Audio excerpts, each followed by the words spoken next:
আজ চলো তোমাদের সাথে শেয়ার করি দারুণ একটা স্ন্যাক্সের রেসিপি, যেটা বাচ্চা থেকে বড় সবারই ভীষণ পছন্দের হবে। তোমরা বিকেলে স্ন্যাক্সের রেসিপি হিসেবে এই রেসিপিটা রাখতেই পারো। আর একটা ডিম দিয়ে কিন্তু তোমরা এখানে 4টে স্ন্যাক্স বানিয়ে ফেলতে পারবে। তাহলে চলো রেসিপিটা দেরি না করে ঝটপট রেসিপিটা দেখা যাক। চলো, তার জন্য এখানে নিয়েছি 3টে সেদ্ধ ডিম। ডিমটাকে আগে থেকে আমি সেদ্ধ করে খোসা ছাড়িয়ে নিয়েছি। এবার একটা ছুরির সাহায্যে ডিমটাকে আমি 4টে ভাগে ভাগ করে নিচ্ছি। ঠিক এভাবে সবগুলো ডিমকে কেটে নিয়েছিলাম 4টি ভাগ করে।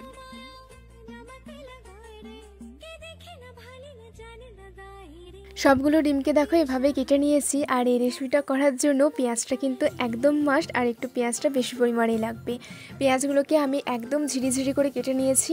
ওর মধ্যে দিচ্ছি বেশ অনেকটা পরিমাণে কাঁচা লঙ্কা কুচি, একটু আদা কুচি, জিরে গুঁড়ো, একটু গোলমরিচ গুঁড়ো, লঙ্কা গুঁড়ো, একটু চাট মশলা, একটু হলুদ গুঁড়ো আর স্বাদ মতো লবণ দিয়ে সমস্ত কিছুকে ভালোভাবে মিশিয়ে নেব। আমি এখানে ঝালটা একটু, যেহেতু ঝাল করব তাই ঝালটা একটু বেশি পরিমাণে দিয়েছি। তোমরা তোমাদের ঝালের পরিমাণ অনুযায়ী তোমরা ঝালটা বাড়িয়ে বা কমিয়ে নিতে পারো। পেঁয়াজটা এখানে ভালোভাবে মেখে নিতে হবে যতক্ষণ না পর্যন্ত পেঁয়াজটা একটু নরম হয়ে আসছে। দেখো পেঁয়াজটা একদম নরম হয়ে গেছে। এবার ওর মধ্যে অ্যাড করছি একটু বেসন দিয়ে আবারও ভালোভাবে সমস্ত কিছুকে মাখিয়ে নেব।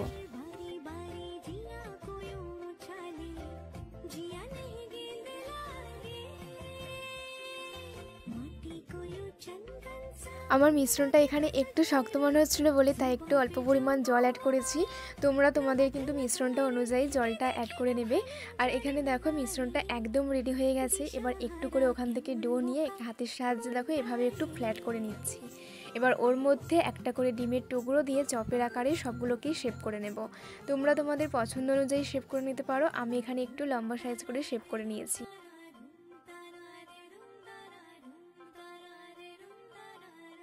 ব্যাস সবগুলো আমার চপের আকারে শেপ করা হয়ে গেছে। দেখো ঠিক এভাবেই আমি শেপ করে নিয়েছিলাম। আর এদিকে তেলটাও গরম হয়ে গেছে। এবার তেলের মধ্যে সবগুলোকে দিয়ে একটু লাল লাল করে ভেজে তুলে নেব। একদম অল্প মিডিয়াম আঁচেই ভেজে নেবে সবগুলোকে, নাহলে ভেতরটা কাঁচা রয়ে যাবে আর ওপরটা লাল হয়ে যাবে, তখন কিন্তু খেতে একদম ভালো লাগবে না। তাই একটু সময় ধরেই সবগুলোকে লাল লাল করে ভেজে নেবে। দেখো দুই সাইডটা আমি একটু উল্টো পাল্টা দিচ্ছি যাতে দুই সাইডটা ভালোভাবে ভাজা হয়। এবার তেল ঝরিয়ে নামিয়ে নিলে একদম রেডি এই স্ন্যাক্সের রেসিপি, যেটা খেতে ভীষণ ভালো হয়। সত্যি বলছি, তোমরা বাড়িতে স্ন্যাক্সের রেসিপি হিসেবে অবশ্যই এই রেসিপিটা একবার বানিয়ে দেখো, খেতে ভীষণ ভালো হয়। যেটা বাচ্চা থেকে বড় সবারই ভীষণ পছন্দের হবে। ব্যাস এবার তেল ঝরিয়ে নামিয়ে নিচ্ছি। এবার গরম গরম পরিবেশন করলেই একদম রেডি এই একটা স্ন্যাক্সের রেসিপি, যেটা দারুণ টেস্টি খেতে হয়। তো আজকের রেসিপিটা কেমন লাগলো সেটা তোমরা অবশ্যই আমাকে কমেন্ট করে জানিও। তোমাদেরকে একটা কেটে দেখাচ্ছি যে ভেতরটা কতটা সুন্দরভাবে হয়েছে।